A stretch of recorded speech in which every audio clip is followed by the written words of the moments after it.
Hi, I'm Dr. Walter Matwychuk, and the purpose of today's intermittent reinforcement email message is to talk to you about the importance of learning the subject matter of each of the 8 pairs of emotions that RABT targets. Now, rational emotive behavior therapy makes a distinction between unhealthy and healthy negative emotions. These are on different continua, and the aim is to help us cultivate healthy emotions. However, people don't often understand what are the fundamental emotions that are negative. And we have the good Dr. Wendy Dryden to thank for his wonderful 2022 book, Understanding Emotional Problems and Their Healthy Alternatives, the RABT perspective, to help us better understand the 8 fundamental emotions of RABT. These are 8 pairs.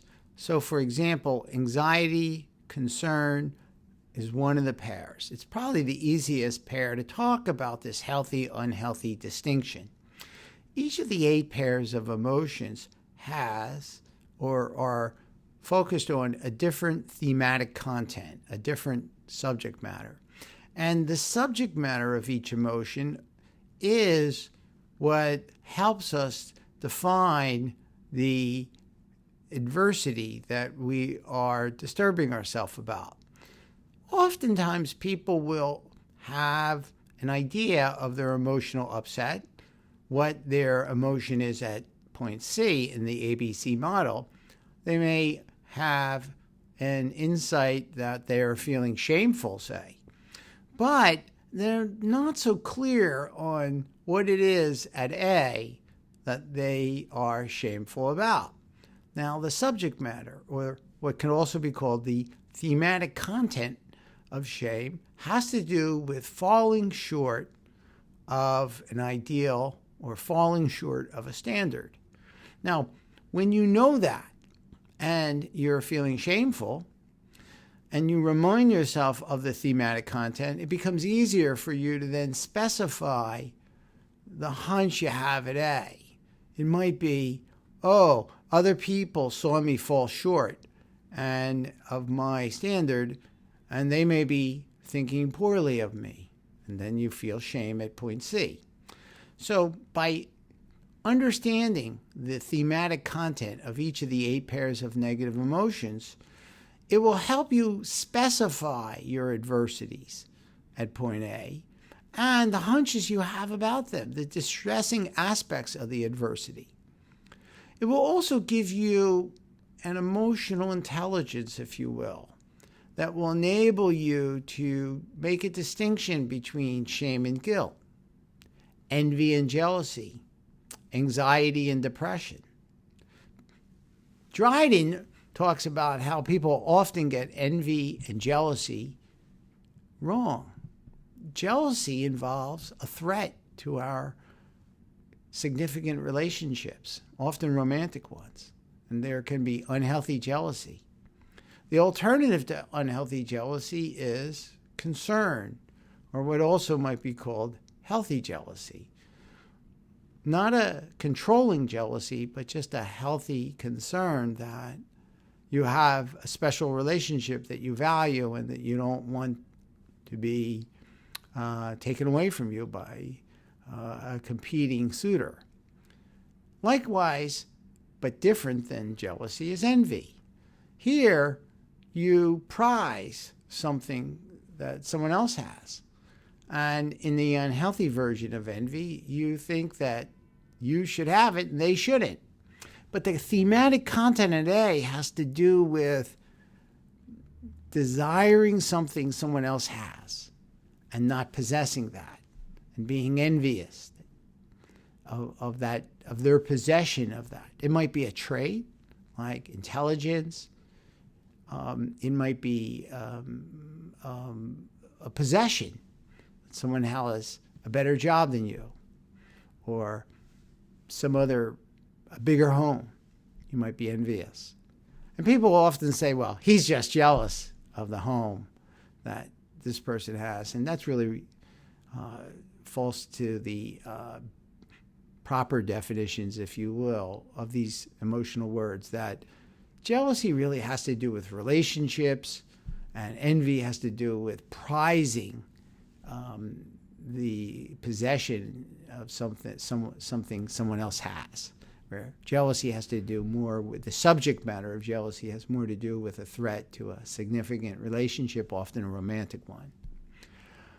Guilt and shame are often misunderstood. The subject matter of guilt has to do with the violation of a code, a moral code or an ethical code, or failing to do something that you might do and that hinges on morality.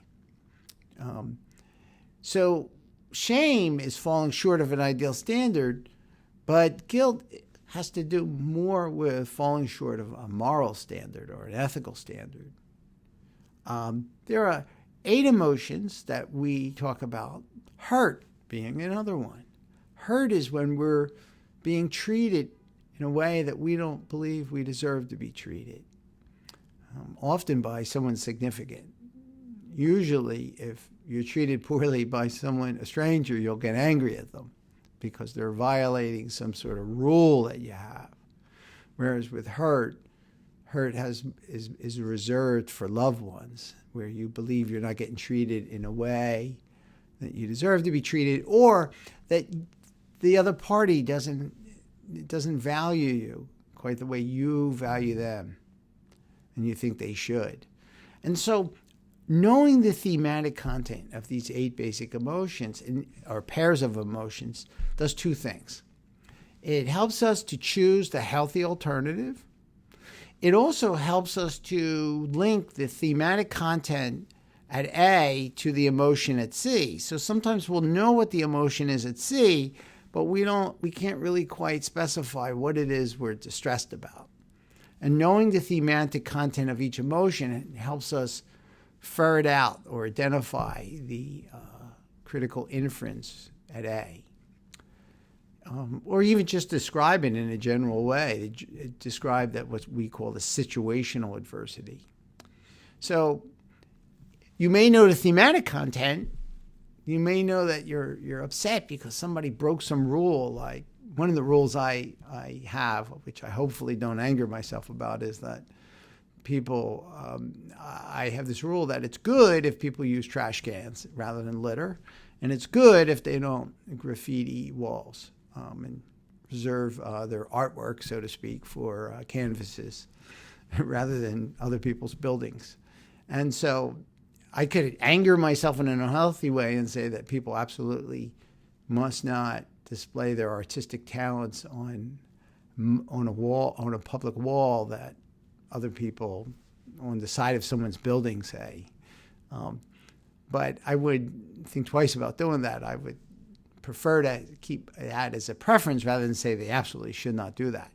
And so, all kidding aside, what I'm driving at here is that the 8 basic pairs of emotions are worth becoming familiar with, and more importantly, the thematic content that goes with each pair is really important to understand. So what I've done in today's intermittent reinforcement email message is create for you a cheat sheet that you could have at the ready, so that when you are disturbing yourself, you can display greater awareness and identify the feeling that you're feeling. You can identify the thematic content of that unhealthy feeling. Then you can identify the healthy alternative and make that your goal. And then you could, as a last step, work on identify the rigid and extreme attitudes at point B that you may be using to disturb yourself. So I encourage you to carefully go through today's intermittent reinforcement email message and become familiar with the thematic content of each of the 8 basic emotions that we specify and target in REBT. And then I would encourage you also to attend on Saturday my Zoom conversations, because you'll see me talk about these emotions. I actually have a slide that I put up that makes a distinction between the 8 healthy and the 8 unhealthy ones.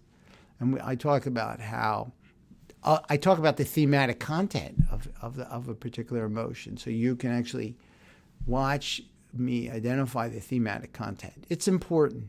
So 10 my Zoom conversation hour with today's handout, and you'll be able to better, you'll have a higher emotional IQ, but more importantly, it'll help you when you set up your ABC analysis and try to unpack a particular emotional episode.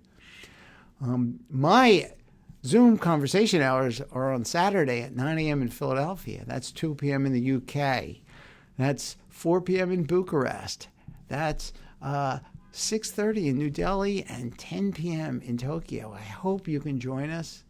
Each week we seem to have a very interesting conversation about a different real problem that a volunteer has. And it really helps you learn REBT by watching these conversations. And then at the end, I take questions. So what's really important is that you review today's email and get to know the thematic content of each of the 8 basic emotions. Thank you for listening, and hope to see you on Saturday.